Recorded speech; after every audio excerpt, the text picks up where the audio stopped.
debruçado sobre essa série, a Comunidade Viral, já há 3 semanas.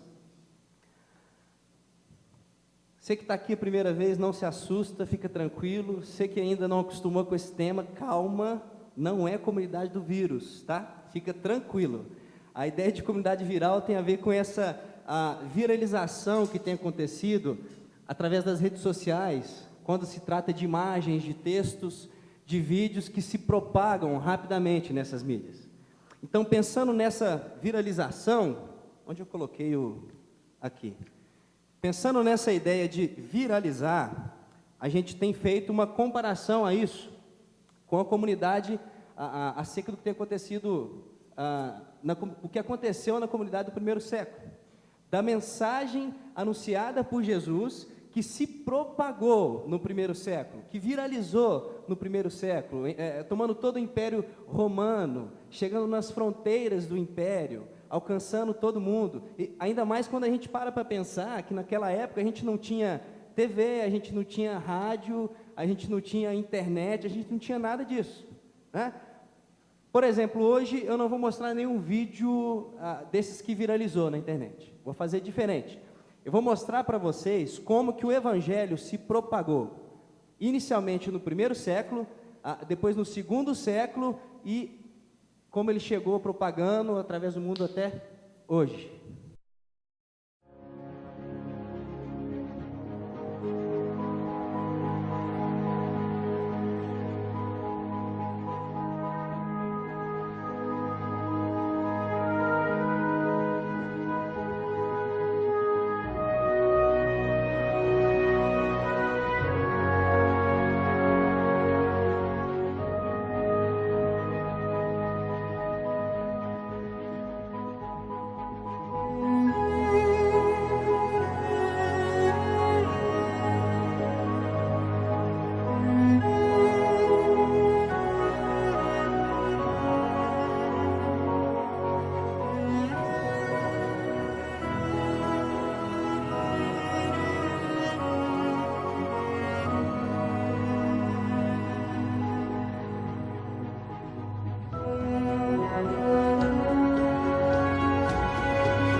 Interessante a gente notar que em 2 momentos da história essa propagação se dá de forma rápida e efetiva. O primeiro momento deles é no primeiro século, quando está começando aquela mensagem a se espalhar. Já o segundo, no século XVI, pós-reforma protestante. Não sei se você percebeu isso ali no vídeo. Agora, falando da propagação no primeiro século, tudo tem início na comunidade de Jerusalém, que Lucas descreve da seguinte forma. Ele diz assim: eles se dedicavam ao ensino dos apóstolos e à comunhão, ao partir do pão e às orações. Todos estavam cheios de temor, e muitas maravilhas e sinais eram feitos pelos apóstolos. Os que criam mantinham-se unidos e tinham tudo em comum, vendendo suas propriedades e bens, distribuíam a cada um conforme a sua necessidade. Todos os dias continuavam a se reunir no pátio do templo, partiam pão nas suas casas e juntos participavam das refeições, com alegria e sinceridade de coração, louvando a Deus e tendo a simpatia do povo. E o Senhor lhes acrescentava diariamente os que iam sendo salvos. A partir da descrição que Lucas faz do que significa e do que foi uma comunidade viral no primeiro século, nós já conversamos sobre 2 coisas nas últimas semanas. A primeira coisa que a gente falou foi sobre as bases de uma comunidade viral, né? Os alicerces que sustentam a comunidade viral, que são a centralidade na palavra, a centralidade da nossa vida no Evangelho, os relacionamentos significativos que nós temos entre nós aqui, entre as pessoas, relacionamentos sólidos. Falamos também sobre uma das bases, que é a constante lembrança do que aconteceu naquela cruz, o impacto que aquele acontecimento da cruz causa em mim e em você, no nosso dia a dia. E por fim, o último ponto dessa base, dessa estrutura, dependência de Deus em oração. Como a gente se coloca em dependência dele em oração. Na semana passada, a gente falou sobre a marca de uma comunidade viral, que é o amor-atitude. Não é aquele amor que se esvai, que vai embora, só sentimento. Não, o amor-atitude, aquele que vai na direção do outro, aquele que vai na direção do outro quando o outro necessita de amor. Hoje, eu queria conversar com você sobre a dinâmica de uma comunidade viral. E para tanto, eu queria me concentrar com vocês no verso 46. Nós já lemos ele aqui agora, mas eu queria relembrar vocês do que diz esse verso. Ele diz assim: todos os dias continuavam a reunir-se no pátio do templo, partiam o pão em suas casas e juntos participavam das refeições com alegria e sinceridade de coração. Esse verso ele nos apresenta uma divisão quase que natural. A primeira parte dele nos fala da esfera pública dessa comunidade. Todos os dias eles continuavam a reunir-se no pátio do templo. Eles tinham encontros públicos. E no pátio, eles não tinham encontro apenas com os discípulos. Eles tinham outras pessoas que não eram os discípulos, que participavam daquele encontro no pátio do templo, né? Eles tinham sim os discípulos ali, mas tinham outros que não eram discípulos. E alguns ali estavam até interessados naquela mensagem. Outros se opunham àquela mensagem, não queriam nem saber. Outros eles estavam ali, foram convidados para estar ali, eles estão aqui convidados, não sabem nem o que está acontecendo, mas o fato é que eles estavam ali naquele meio. Então essa comunidade viral, ela se reunia no lugar público, onde a verbalização daquela mensagem, ela era caracterizada por 3 atitudes, que a gente vai ver ao longo do Novo Testamento, a gente observar, que era o anúncio da mensagem, a proclamação e o diálogo. Essa comunidade no lugar público, ela anunciava o que Jesus fez. Essa comunidade, ela proclamava as boas novas de Jesus, o amor e o perdão demonstrado por Ele naquela cruz por nós. Essa comunidade, ela dialogava com a cultura daquele tempo. Essa comunidade no lugar público, ela fazia tudo isso. Mas o resultado desse encontro público, onde tinham discípulos e não discípulos, e existia o anúncio, a proclamação e o diálogo, era que as pessoas que eram discípulos eram encorajados. Eles eram encorajados com essa mensagem. E os que não eram cristãos, eles se convertiam. O resultado dessa proclamação, desse anúncio e desse diálogo era o encorajamento dos que eram cristãos e a conversão dos não cristãos. Agora, dá uma olhada na segunda parte do verso 46, que ele nos mostra uma outra esfera, completamente diferente. Ele fala sobre, eles partiam o pão em suas casas e juntos eles participavam das refeições, completamente diferente do local público. Ele não fala de local público, ele fala de casa. Eles partiam o pão em suas casas. Nós não estamos falando aqui, a gente quando vai falar de casa, a gente vai lembrar das nossas casas hoje, né? Mas o contexto de casa de Jerusalém era bem diferente. Hoje a gente tem casas com salas grandes, com aquelas áreas gourmet, que hoje tudo é gourmet, né, que a gente fala, com aquela arinha de churrasco bacana. Em Jerusalém, as casas eram casas pequenas, casas apertadas, casas que, além daquela família que morava ali, conseguia receber talvez 1, 2, 3, 4, 5 pessoas no máximo. Eram grupos pequenos. Extremamente pequenos, e eles se reuniam de casa em casa. E o que eles faziam quando eles se reuniam nas casas? Se o ensino no local público ele era caracterizado pelo anúncio, pela proclamação, pelo diálogo, o ensino nas casas, ele era caracterizado por uma palavra que é muito vista aqui no Novo Testamento, que chama didaquê, né? Ensino didático e preventivo. No pátio do templo existia anúncio, proclamação e diálogo. Gerava encorajamento dos discípulos e conversão dos que não eram discípulos, que não criam naquela mensagem. Agora, nas casas, acontecia o didaquê. acontecia esse ensino didático e preventivo. Visando o quê? Visando o aprofundamento da fé e da comunhão. Da fé porque havia ensino, um ensino preventivo e didático. Da comunhão porque, se você observar, eles estavam nas casas, eles partiam o pão juntos, eles tinham refeições juntos, eles falavam de suas vidas uns para os outros, do que eles estavam passando, eles riam junto, eles comiam junto, e todo mundo aqui, acho que ninguém aqui gosta de comer, né? Só eu que tenho gostado ultimamente, mas eles faziam isso tudo junto, e aí eles aprofundavam na comunhão. Você que está aqui na comunidade há algum tempo, você já ouviu a gente falar muito sobre isso, muito. Você já ouviu o quanto para a gente é importante, para quem quer caminhar conosco? Porque você pode caminhar como um discípulo de Jesus em qualquer comunidade. Existem várias comunidades em qualquer lugar, no mundo todo, que você pode caminhar como discípulo. Eu diria que até Lagoa Santa pode ter até uma comunidade que seja melhor que a nossa comunidade aqui, você pode caminhar nela tranquilo. Mas para você que quer caminhar conosco como discípulo de Jesus, você com certeza já ouviu constantemente a gente enfatizar que você precisa se engajar em 2 momentos na nossa comunidade. O primeiro momento é esse aqui, ó. É esse espaço aqui para o anúncio, para a proclamação e para o diálogo com a cultura. Esse é o nosso momento do pátio do templo, aqui em Lagoa Santa. O outro momento é nos grupos pequenos, nos grupos de vida, a propaganda, onde a vida acontece. Nesses momentos, você vai ouvir sempre a gente enfatizar isso, porque para você se aprofundar na fé e na comunhão, é preciso você participar desse momento, é importante para você.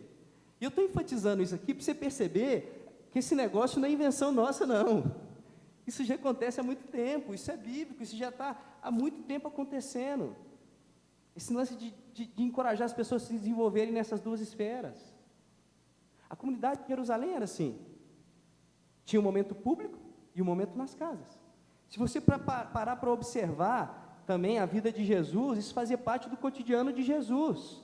A dinâmica de Jesus era essa. No ministério terreno dele, ele atuava constantemente nessas 2 dimensões. A primeira dimensão, ele lidava com a multidão. Os discípulos estavam lá juntos, né? Os discípulos estavam juntos da multidão, mas ele lidava com a multidão, ele não falava com os discípulos.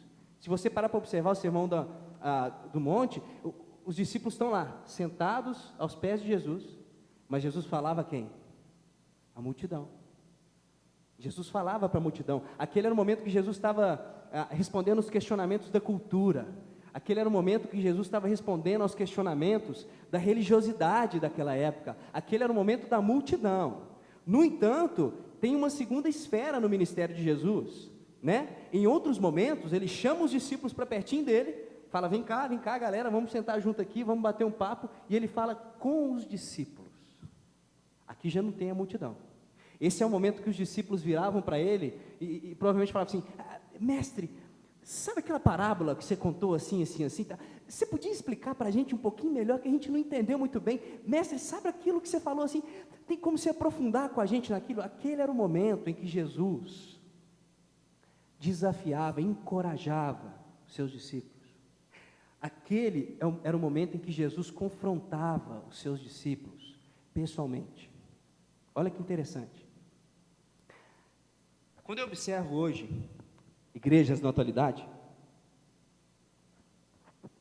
eu percebo que tem muitas igrejas que supervalorizam o momento com as multidões. Eles acham que esse momento com as multidões é o momento importante.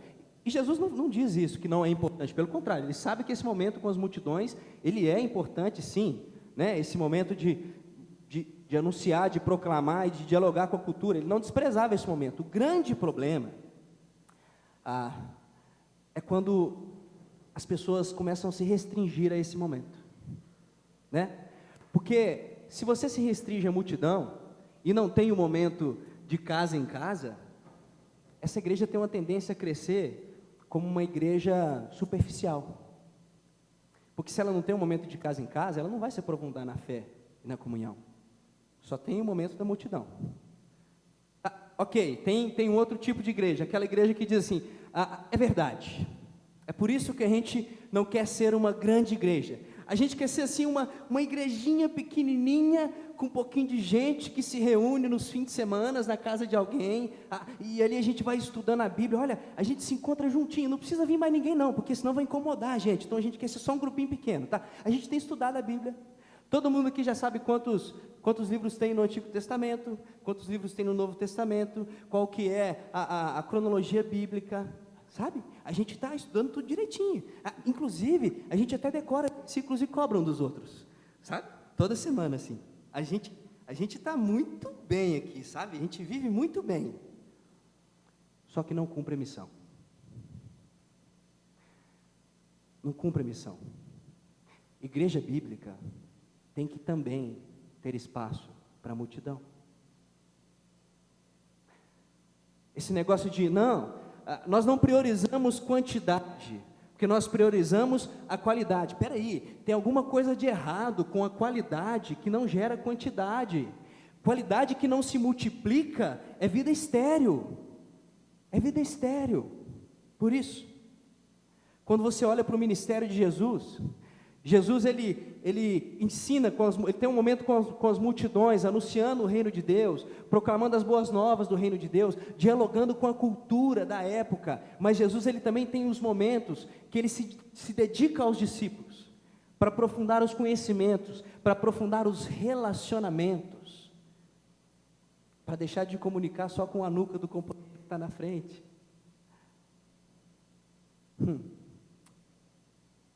Quando você olha para a comunidade de Jerusalém, você encontra essa comunidade se relacionando com a multidão também no pátio do templo. Mas você encontra essa comunidade também se relacionando nos grupos pequenos, nas casas. Agora é interessante, quando você continua lendo o livro de Atos, e você chega na história de uma outra comunidade altamente viral, a comunidade cristã da cidade de Éfeso. Éfeso, antes de eu mostrar para vocês, eu queria somente falar o quanto que Éfeso era uma cidade estratégica. A cidade de Éfeso, no primeiro século, era uma cidadezinha de 250 mil habitantes. 250 mil. Para quem está aqui perto da capital, vai pensar assim, uma cidadezinha de 250 mil habitantes, tipo Divinópolis assim, né, Chico? Cidadezinha pequena, tranquila, sossegada, né? Sem trânsito. Para nós, estão aqui perto da capital. Para outros também vai ser uma cidade zona grandona, né? Uma cidadezinha tranquila, 250 mil habitantes, sossegada. Agora, pensa aqui comigo. Pensa você vivendo numa cidadezinha de 250 mil habitantes do primeiro século. Uma cidadezinha sem a infraestrutura que nós temos hoje. Uma cidadezinha de casas pequenas, de ruas apertadas. Uma cidadezinha sem saneamento básico, 250 mil habitantes. Uma cidade sem internet, para desespero de muita gente. Isso era Éfeso. Uma cidade do primeiro século, com 250 mil habitantes, era considerada uma grande metrópole, né? Éfeso, ela tinha algumas características que fazia com que ela fosse uma cidade completamente estratégica. Por que algumas características que Éfeso era uma cidade estratégica? Primeiro, porque ela era a maior cidade do Império Romano. A quarta maior cidade do Império Romano. Ela estava atrás de Roma, Alexandria e Antioquia da Síria. Então, ela era a quarta maior cidade do Império Romano. A segunda característica que fazia com que ela fosse uma cidade estratégica era que Éfeso tinha um porto. Pessoas vinham de toda a Ásia Menor para o porto daquela cidade, trazendo mercadorias, mais especificamente da Grécia e da Itália. Então vinha gente de todo lugar para Éfeso, e através do porto de Éfeso, essas mercadorias iam para toda a Ásia Menor. Então era estratégico a localização de Éfeso por causa desse porto. O terceiro ponto que tornava ela estratégica era a sua cultura. A cidade de Éfeso tinha um dos maiores teatros abertos, aqueles teatros ao céu aberto, da antiguidade, ali da Ásia Menor. Então, nesse teatro tinham vários espetáculos, várias peças, e o povo ia para se divertir, para assistir um showzinho do Roupa Nova da antiguidade, para ver um teatrozinho legal lá da época. Eles iam para Éfeso para se divertir. E o quarto elemento que fazia de Éfeso uma cidade estratégica era o templo de Ártemis, a deusa Diana dos Efésios. O templo de Ártemis era uma das 7 maravilhas do mundo antigo. Ártemis era a deusa mais adorada em toda a Ásia Menor. Então você junta a posição estratégica de Éfeso, o comércio de Éfeso, a cultura de Éfeso, a religião de Éfeso, e você tem uma cidade altamente estratégica, que, se alcançada pelo Evangelho, provoca esse efeito viral que a gente está dizendo. E foi justamente o que aconteceu. Mas como que começou isso? Diz o texto lá em Atos capítulo 19. Paulo entrou na sinagoga e ali falou com liberdade durante 3 meses. Essa era a estratégia padrão de Paulo. Ele chegava numa cidade e a primeira coisa que ele fazia era se conectar com os judeus. E qual que era a melhor forma dele fazer isso? Indo numa sinagoga. Por que Paulo fazia isso? Paulo, ele acreditava que os judeus teriam mais facilidade de compreender a mensagem do Evangelho. Porque a mensagem de Jesus. Porque Jesus, ele era o cumprimento de todas as promessas do Antigo Testamento, né? O povo judeu, eles esperavam Jesus, eles entendiam que Jesus era o Messias dele. Então Paulo, ele pensava assim, porque ele acreditava que seria mais fácil para o judeu acreditar, compreender essa mensagem de Jesus do que para outra pessoa. No entanto, assim como em outras cidades, os líderes da sinagoga começaram a se rebelar contra Paulo, contra a pessoa de Paulo, e aí tem um início, uma resistência dos líderes, então, a Paulo. O que Paulo faz? O texto continua dizendo assim: Paulo então afastou-se deles, tomando consigo os discípulos, passou a ensinar diariamente na escola de Tirano. O grande problema quando nós vamos ler a Bíblia é que a gente começa a ler a Bíblia com os óculos da nossa cultura. Então, quando você lê que Paulo se afastou e passou a ensinar os discípulos na escola de Tirano, a maioria das pessoas, elas pensam o seguinte: Paulo alugou uma salinha numa escola privada de 4 paredes, uma escola com muros altos, com portões altos, e ele começou a ensinar essas pessoas ali, numa escola particular, passou a ensinar os seus discípulos. Por quê? Porque era uma escola de Tirano, a gente pensa isso, uma escola. Só que essa concepção ela é equivocada. Deixa eu mostrar para você que esse ensino que Paulo estava falando, que está sublinhado aí, ele não está falando de maneira dogmática, ele não está afirmando coisa absoluta, ele está em diálogo, né? Essa palavra ensino que está sublinhada aí, ela vem do grego dialegomai, que é de onde vem a nossa palavra diálogo. Então Paulo está dialogando, né? Essa escola de Tirano era parte do templo para Paulo, porque ali não tinham só discípulos, outras pessoas estavam lá. Por isso que esse verbo dialegoma, esse diálogo mostra isso, porque havia outras pessoas. Então Paulo estava dialogando com essa cultura ali, né? A escola de Tirano, ao contrário do que a gente pensa numa escola de 4 paredes, com muro, portões, era um pátio coberto, porém aberto. Por isso que era uma extensão do templo para Paulo. Possivelmente esse pátio era um dos pátios próximo ao comércio de Éfeso. Por quê? Porque Paulo, quando percebe a movimentação na cidade, certamente ele, como um grande estrategista que era, ele pensa assim: as pessoas vêm a Éfeso para fazer comércio, para assistir um show ali naquele teatro, para fazer um network, para visitar a cidade, o templo da Diana dos Éfesos, Ártemis aqui. Então eles vão passar por esse templo aqui, eles vão passar e vão caminhar nessa cidade, e vão estar por aqui, mesmo que vão fazer alguma coisa parecida. Mas durante o período mais quente do dia, que era mais ou menos ali entre 11 da manhã e as 4 da tarde, era um período de muito calor, muito quente. Está quente aqui para nós esses dias, né? Lá era um período muito quente, muito calor, um sol muito intenso. E as pessoas, elas procuravam um espaço para se proteger do sol, para se refrescar um pouquinho, até o comércio reabrir. Eu ainda não tive a oportunidade de visitar aquela região, espero um dia poder ir, mas se você for para lá um dia para passear, você vai perceber o seguinte, que nas cidades do interior da Itália, da Grécia e da Turquia, essa cultura, ela é presente até hoje, ela já dura há séculos. Chega um determinado momento do dia que fecha tudo. Tudo, tudo, tudo. Se você precisar de alguma coisa, está ferrado, porque só vai abrir depois das 4. E aí, para quem reclama que algumas coisas fecham depois do almoço, lascou, porque só depois das 4 horas que vai reabrir de novo. Isso faz parte da cultura lá até hoje, é um costume que ainda existe nesse país. Sol escaldante, calor muito intenso.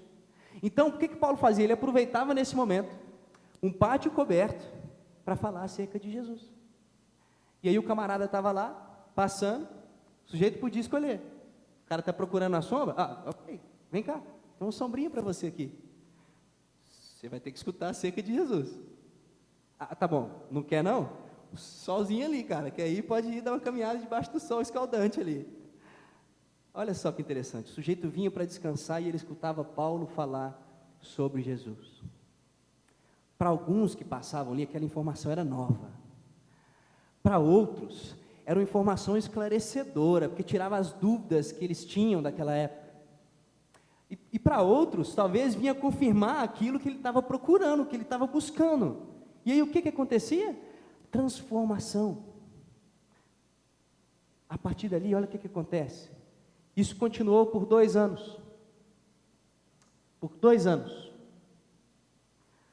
Paulo ensina na escola de Tirano, ou no pátio do templo, por 2 anos. E a consequência disso é que todos os judeus e os gregos que viviam na província da Ásia ouviram falar da palavra do Senhor. 2 anos. Um pouquinho depois disso, Paulo resolve fazer uma viagem e deixa a cidade de Éfeso, volta para Jerusalém, e na volta ele para no porto de Mileto, do caminho. E ele chama os presbíteros da cidade de Éfeso para poder bater um papo, para conversar um pouquinho. Ele diz assim: vocês sabem como vivi todo o tempo que estive com vocês, desde o primeiro dia em que cheguei na província da Ásia. Servi ao Senhor com toda humildade e com lágrimas, sendo severamente provado pelas conspirações dos judeus. Vocês sabem que não deixei de pregar-lhes nada que fosse proveitoso, mas ensinei-lhes tudo publicamente e de casa em casa. Testifiquei tanto a judeus como a gregos que eles precisavam converter-se a Deus com arrependimento e fé em nosso Senhor Jesus. Deixa eu organizar isso para você aqui com didaquê, de maneira didática. 4 marcas dessa comunidade viral da cidade de Éfeso. A primeira delas, constância. Perceba que Paulo está dizendo assim: vocês sabem como vivi todo o tempo em que estive com vocês, desde o primeiro dia em que cheguei. Paulo não é o tipo do sujeito que tem um sonho e espera a próxima semana para começar a trabalhar. Paulo não é o tipo de sujeito que tem um sonho e espera o próximo mês para começar a trabalhar, ou espera o próximo ano para começar a dedicar. Não, Paulo ele tem um sonho, que é ver o evangelho se propagando na cidade de Éfeso. E desde o primeiro dia em que Paulo pisa na cidade de Éfeso, ele se dedica com intensidade a esse sonho. Intensidade. Muitas pessoas, nas mais variadas áreas, adiam o momento em que vão começar a fazer algo que elas pretendem, que elas sonham, algo que o próprio Deus tem tocado o coração delas para que elas façam. Muitos de nós fazemos isso. Paulo, ele não é assim. Quando ele tem convicção do que Deus manda ele fazer, ele se dedica com intensidade, desde o primeiro dia. Ele não vai esperar a próxima semana, o próximo mês, o próximo ano. Mais do que isso, olha só, o capítulo 19 de Atos já nos diz que Paulo pegou os discípulos e começou a ensinar diariamente na escola de Tirano, e isso por 2 anos. Gente, nós vivemos numa cultura imediatista, onde muitos jovens que estão começando as suas carreiras, eles querem ter uma ascensão profissional, eles querem ter uma posição de destaque, sim, mas desde que seja logo. Porque se a empresa não reconhece o que eu estou fazendo, aí eu estou fora. Se as pessoas não reconhecem o meu valor, rápido, estou fora, não quero. Mas, cultura brasileira, uma cultura de impulso, que a gente faz as coisas por impulso. As pessoas, elas têm vontade de criar uma empresa, de fazer algo diferente, mas elas pensam assim, não, eu vou criar essa empresa, mas se ela não virar logo, se ela não der certo logo, estou fora, vou deixar isso para lá. Perceba que o que o texto está dizendo, o apóstolo Paulo, ele se dedica com intensidade na cidade de Éfeso, por 2 anos, diariamente, e os resultados vêm no futuro. Os resultados são colhidos no futuro pela intensidade que Paulo se dedica e a constância que ele se dedica e que ele semeava no passado. Hoje me apavora perceber que a gente vive um cristianismo tão frágil, mas tão frágil, quando o assunto é constância. Porque, por exemplo, tem discípulos de Cristo que diz amar a Deus, que diz ter compromisso com Deus, que dizem ser discípulos de Jesus, mas não tem nem constância na presença. Nos 2 momentos, aqui no pátio do templo, nos grupos durante a semana. Pergunta, que compromisso é esse? Que não tem constância.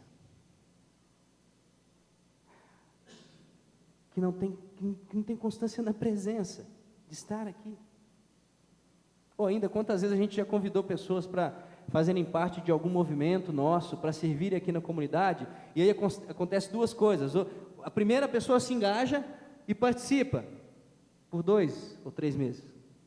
Ou às vezes nem se engaja, não faz parte de nada.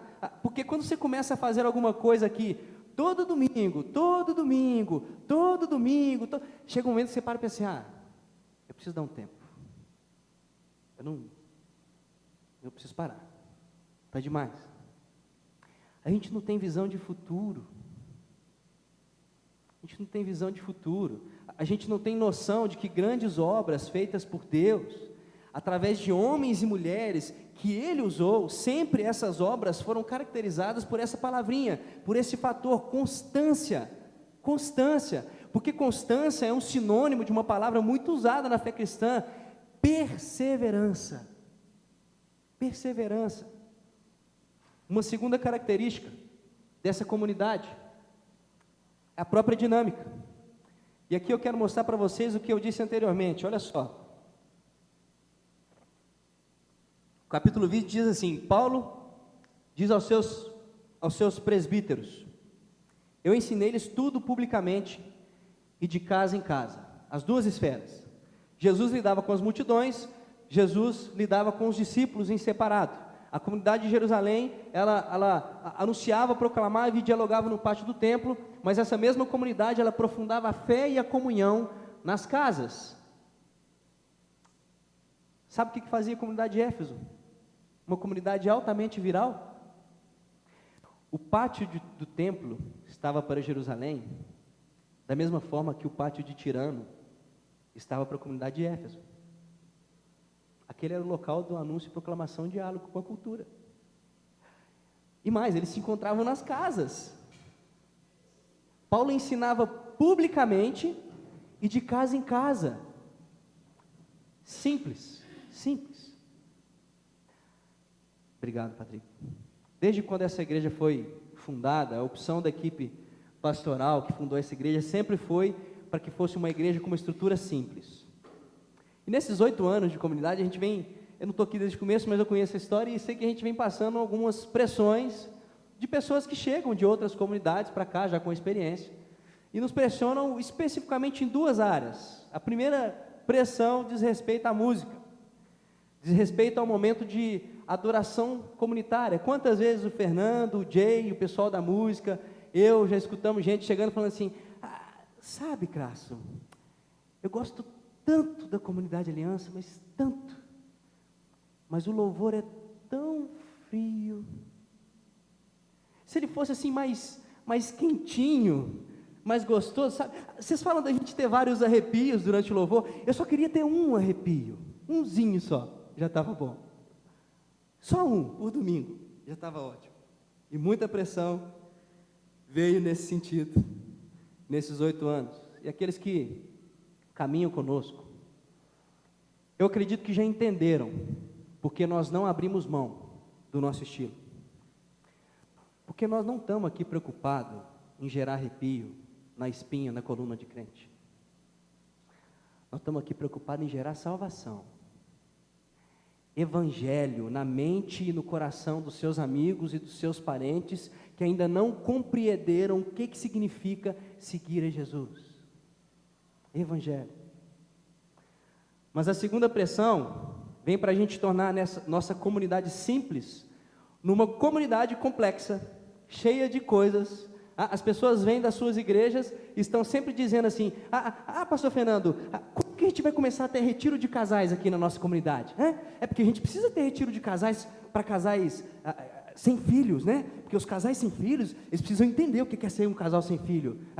E aí no outro fim de semana, a gente faz um retiro para casais com filhos de até 2 anos, né? Porque vocês precisam entender isso também. E aí no outro fim de semana, a gente faz um outro retiro para casais com filhos até 4 anos, porque eles precisam entender. E aí no outro fim, nossa, que coisa boa, pastor, imagina que legal que seria, todo mundo assim, né? Aí depois no outro fim de semana, a gente faz um outro retiro para casais com filhos adolescentes, porque adolescente é complicado, pastor.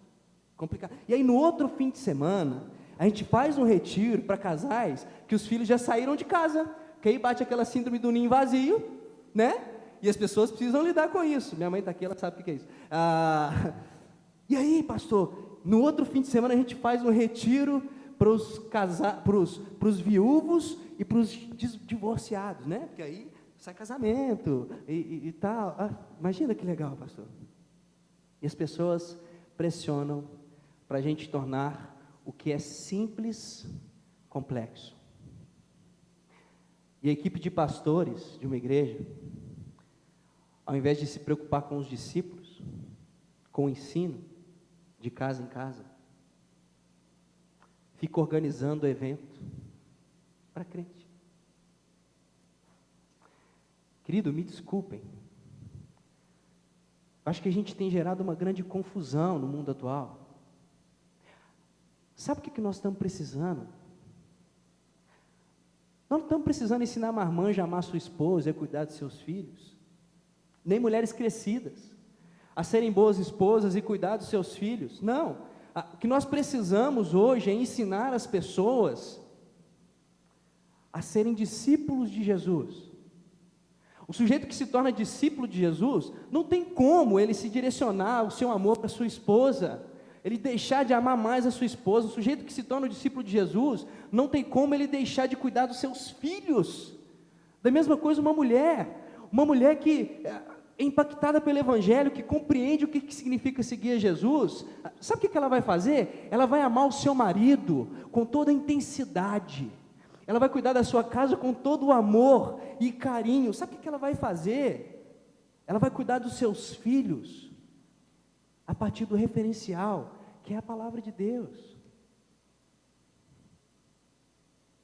Quem ensinar casais a criar filhos, ensine-os a ser discípulos de Jesus.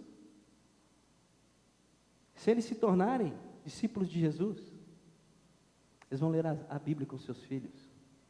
Eles vão aprender a fazer uma coisa que parece fácil, como diz o Elton, parece fácil, mas não é difícil não. Eles vão aprender a dizer não para os seus filhos. As igrejas às vezes se transformam em mega corporações complexas, onde seus pastores gastam mais tempo organizando evento do que discipulando e ensinando a palavra de Deus. É preciso resgatar essa simplicidade. Se a igreja de Jerusalém foi viral e só fazia 2 coisas, ensinava em público e ensinava em casa, e a igreja de Éfeso a mesma coisa, ensinava em público e ensinava em casa, o que nós precisamos fazer hoje?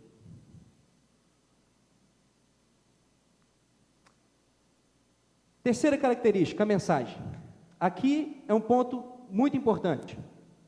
Independentemente do contexto, que no pátio, quer no pátio de Tirano, ou quer de casa em casa, a mensagem tinha um centro. Olha só: testifiquei tanto a judeus como a gregos, que eles precisam converter-se a Deus, com arrependimento e fé em nosso Senhor Jesus.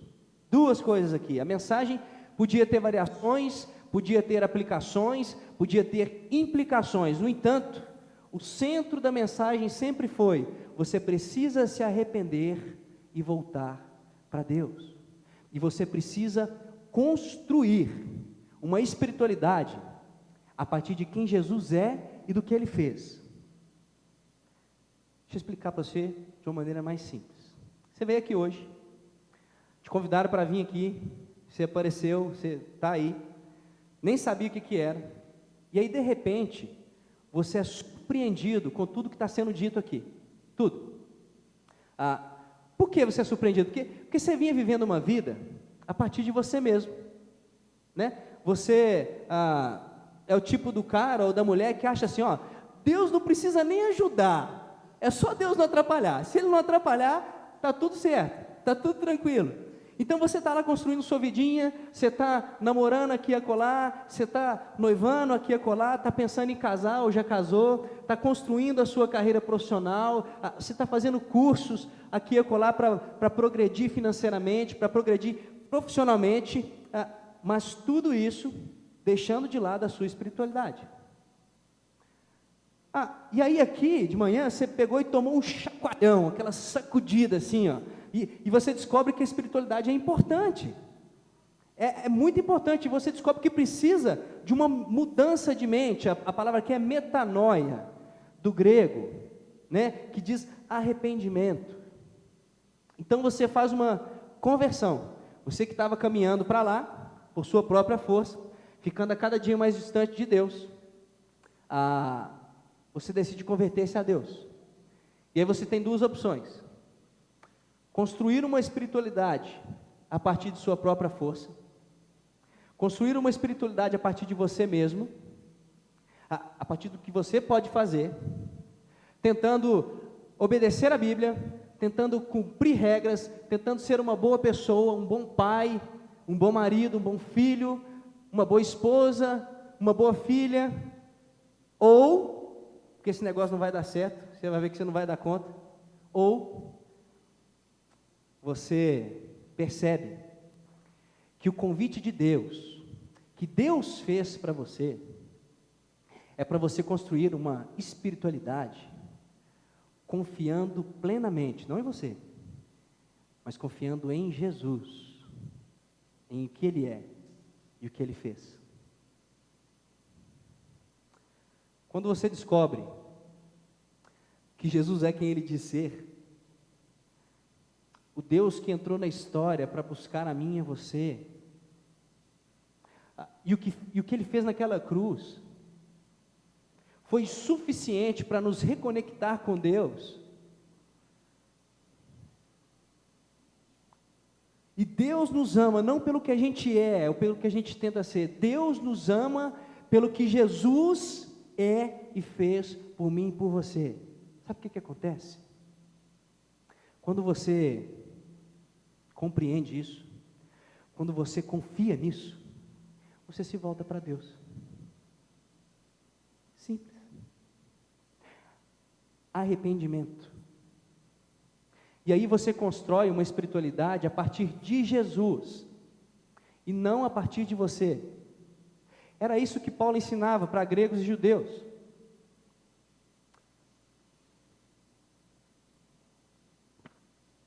Quarta e última característica, diz o texto: todos os judeus e os gregos que viviam na província da Ásia ouviram a palavra do Senhor. Eu fico impressionado com a mentalidade estratégica de Paulo.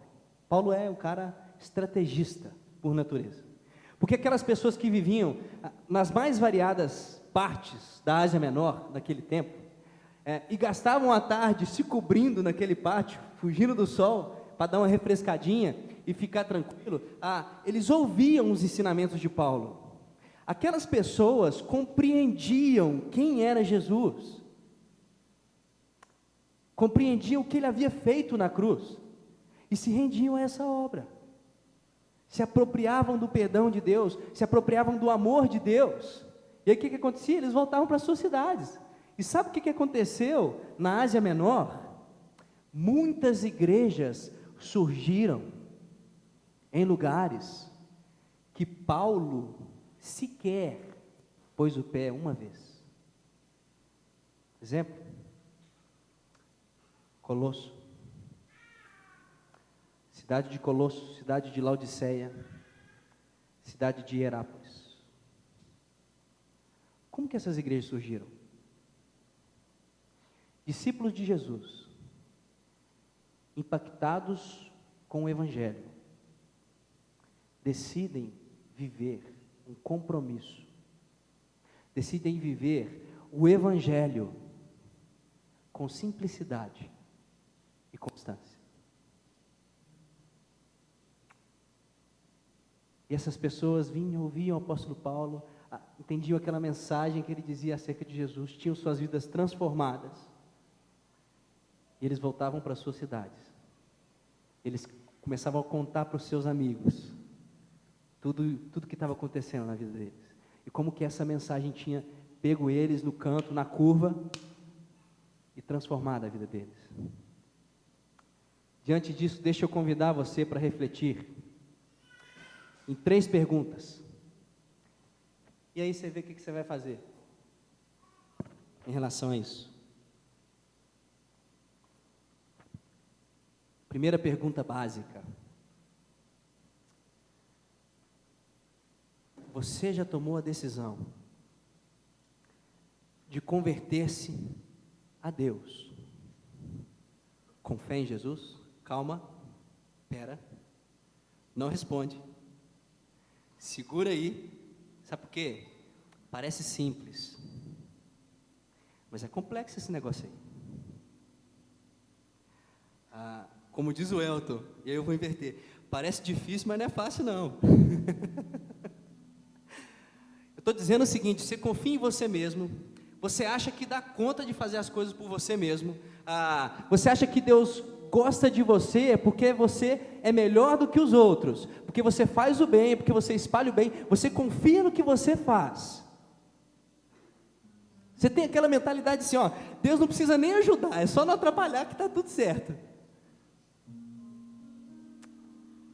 Mas você precisa fazer isso confiando, mas aí de repente você descobre que você precisa se converter a Deus, que você precisa voltar os teus olhos para Ele.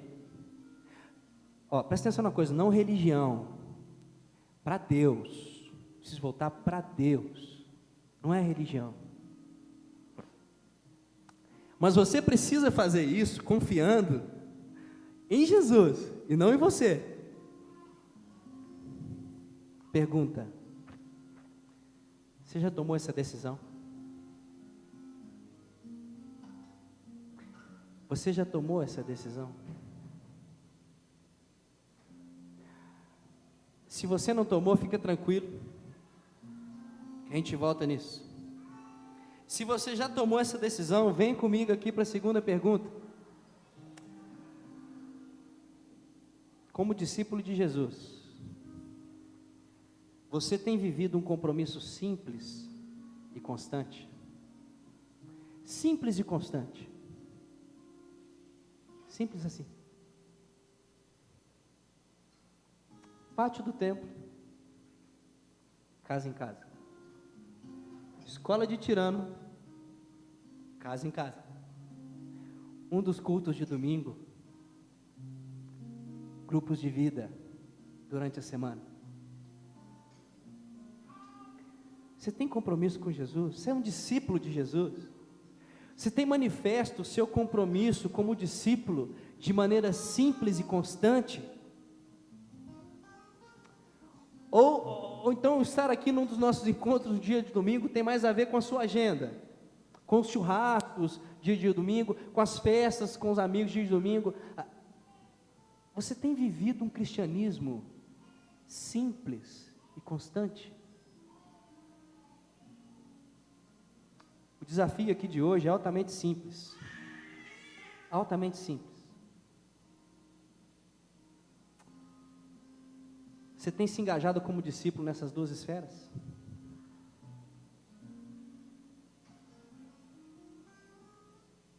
Deixa eu mostrar para vocês uma coisa, para a gente encerrar. Quando a gente pega o que está acontecendo aqui na nossa comunidade de manhã e de noite, e aí, estatísticas do nosso Jeremy, John Warden, como discípulo de Jesus, você tem vivido com intencionalidade a dinâmica de uma igreja viral? Olha só o que eu queria mostrar para vocês. Nós temos aqui uma presença aos domingos, somando os 2 cultos, de 84 pessoas, adultos. A frequência média de 84 pessoas. Durante a semana, nos grupos de vida, nós temos uma frequência de 49 pessoas. Então a média é boa, está legal, nós estamos até acima do que está previsto. Isso quer dizer que nós temos aproximadamente, olha só, 58% das pessoas que fazem parte desse encontro aqui, participando dos nossos grupos de vida.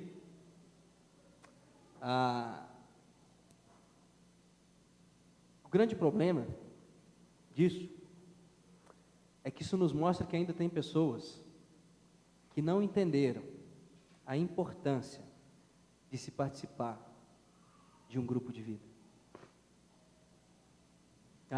E querido, se você é uma dessas pessoas e está aqui essa noite, deixa eu te dizer uma coisa. Você está correndo um risco sério de construir a sua vida de maneira superficial. Porque você não vai ter espaço para aprofundamento na fé e na comunhão. Você não vai ter espaço para aprofundar os seus relacionamentos. Como que a gente pode mudar isso? Você que ainda não participa de um grupo de vida, repensando a sua agenda, repensando o que você tem feito, e aceitando esse desafio de fazer parte disso, como comunidade. Que tal a gente fazer uma avaliação daqui a 3 meses? E aí daqui a 3 meses a gente descobre que a gente tem uma comunidade em que 85% das pessoas estão participando no grupo de vida. O que vocês acham? Nosso alvo, 85% de pessoas, discípulos engajados em um grupo pequeno. Rompe o paradigma da sua caixa, da sua mente. Se você tem pensado em que não participa porque você tem estudado, porque você tem trabalhado demais e não dá tempo, eu acredito que você toma café da manhã, que você faz um lanchinho da tarde. Se você não está fazendo isso, tem alguma coisa de errado, aí você não está cuidando da sua saúde. Que tal você repensar nesses horários? Conversar com a gente, com o Jay, e a gente faz um grupo que atenda os seus horários. Não é só para te servir, não, é para você entender que isso é importante. E eu diria o seguinte, não é questão de não poder, na maioria das vezes é uma questão de prioridades. Você quer fazer parte de uma comunidade viral? A gente não precisa de estratégias mirabolantes. Basta você ter um compromisso simples e constante.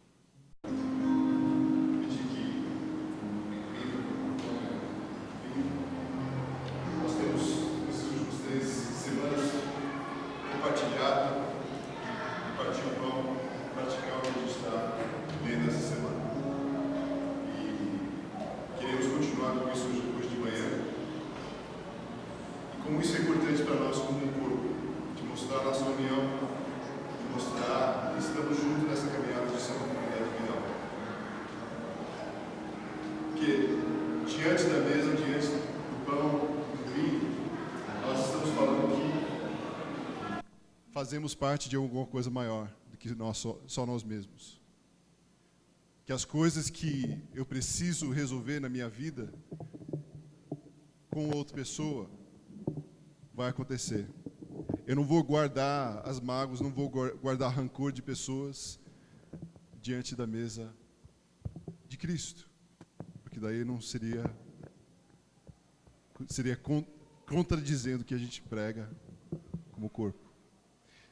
Tem uma passagem que eu vi hoje de manhã que fala um pouco sobre o que Jesus fez por nós. Em Hebreus 4, fala assim: portanto, visto que temos um grande sumo sacerdote que adentrou os céus, Jesus, o Filho de Deus, apeguemo-nos com toda a firmeza à fé que professamos. Seguramos com as 2 mãos. Proclamamos essa fé. Pois não temos um sumo sacerdote que não possa compadecer-se das nossas fraquezas. As coisas que você enfrenta no dia a dia, Deus sabe, Deus passou por isso, Jesus passou por isso. Mas sim alguém que, como nós, passou por todo tipo de tentação, porém, sem pecado. Assim aproximemo-nos do trono da graça com toda a confiança, a fim de recebermos misericórdia e encontramos graça que nos ajude no momento da necessidade. A única maneira que nós aproximemos do trono de Deus é pelo que Jesus fez naquela cruz por nós. Não tem outra maneira da gente tentar apaziguar, a não ser diante da cruz, Jesus Cristo. Enquanto eles estão passando o vinho e o pão, queria que nós refletíssemos sobre isso. Sobre o que eu estou fazendo nessa comunidade. Estou mesmo dentro ou só estou checando uma lista de coisas que eu tenho que fazer da minha semana? Se somos família, queremos realmente estar aqui, juntos, celebrando o que Jesus fez por nós e engajados no que Jesus está pedindo para nós como comunidade também. Vamos passar um tempo em oração enquanto eles estão passando e depois nós comemos e tomamos junto. Pai, obrigado. Obrigado pelo sacrifício que o Senhor fez naquela cruz por nós, por todos nós, perdoando cada um dos nossos pecados, mas além disso restaurando nós como filhos teus.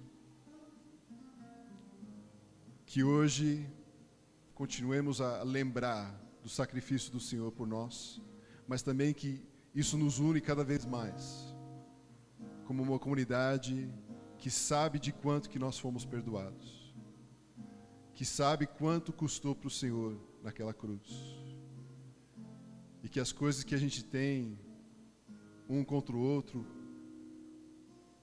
não existem mais por causa do teu perdão também, Pai. Nos une cada vez mais, na tua graça, no teu evangelho, a sermos transformados para sempre.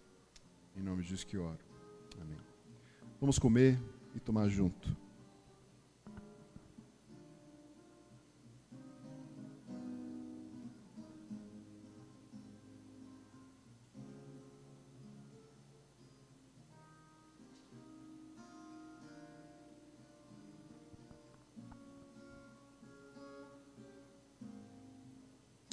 E agora que o amor do Pai e a graça do nosso Senhor Jesus Cristo e a união e encorajamento do Espírito Santo esteja com cada um de nós, hoje, amanhã, depois de amanhã e para sempre.